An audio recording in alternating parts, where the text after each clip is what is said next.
इकराम बसरा की एक नज़म जो कि urdupoint.com से मैंने ली है, पढ़ने की जसारत करता हूँ।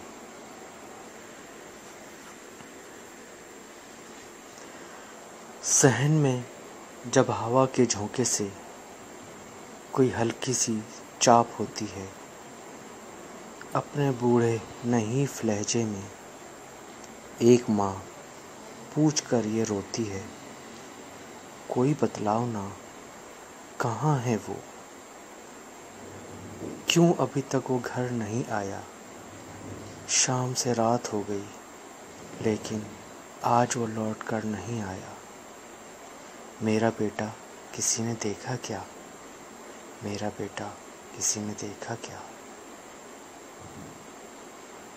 टीवी वालों को भी खबर है कहाँ, एम्बुलेंसेस के सायरन है जहाँ।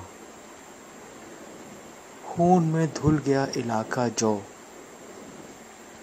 उस तरफ ही तैनात था वो। उसके बारे में किसी ने पूछा क्या, मेरा बेटा किसी ने देखा क्या, मेरा बेटा किसी ने देखा क्या।